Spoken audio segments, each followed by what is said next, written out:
संजू का जन्म लगभग 544 से 496 बीसी के बीच में हुआ। उन्हें चाइनीज मिलिट्री एक्सपर्ट और फिलोसोफर माना जाता है।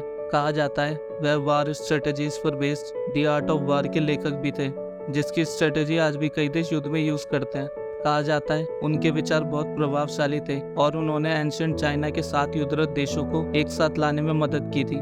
संजू को चीनी इतिहास और संस्कृति के महान पिताओं में से एक माना जाता है। जब संजू चीनी सेना में शामिल हुए तो उन्हें कठोर प्रशिक्षण दिया गया। सम्राट को तुरंत पता चल गया कि वह असाधारण है और सम्राट ने तुरंत उन्हें एक विशेष कार्य के लिए चुन लिया। और उसके पश्चात जब तक संजू सम्राट के लिए कार्यरत रहे, उनके राज्य ने उनकी लीडरशिप में कई युद्ध जीते और युद्ध का एक नया प्रतिमान स्थापित कर दिया।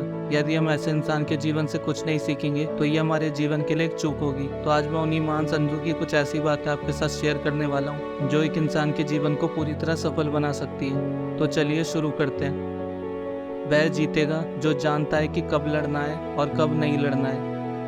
विजयी योद्धा पहले जीतते हैं और फिर युद्ध में जाते हैं, जबकि पराजित योद्धा पहले युद्ध में जाते हैं और फिर जीतने की कोशिश करते हैं। सबसे बड़ी जीत वह है जिसके लिए किसी युद्ध की आवश्यकता नहीं होती। जब आप मजबूत हो तो कमजोर दिखे और जब आप कमजोर हो तो मजबूत दिखे। जो भी लड़ना चाहता है उसे पहले लागत की गणना करनी चाहिए। लड़ने से पहले तुम्हें खुद पर भरोसा करना होगा। बुद्धिमान योद्धा युद्ध से बचता है। सारा रहस्य दुश्मन को भ्रमित करने में है ताकि वे हमारे वास्तविक इरादे को ना समझ सके। एक महान सैनिक की एक पहचान यह है कि वह अपनी शर्तों पर लड़ता है या बिल्कुल नहीं लड़ता।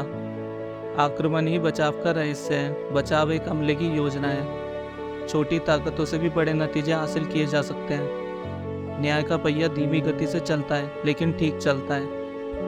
अपने दोस्त से प्यार करना आसान है, लेकिन कभी कभी सीखने के लिए सबसे कठिन सबक अपने दुश्मन से प्यार करना है। वहीं रहे जहां आपका दुश्मन नहीं है।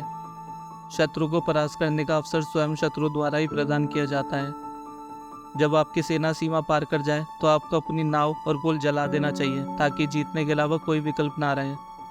कोई भी कदम उठाने से पहले विचार विमर्श कर लेना चाहिए।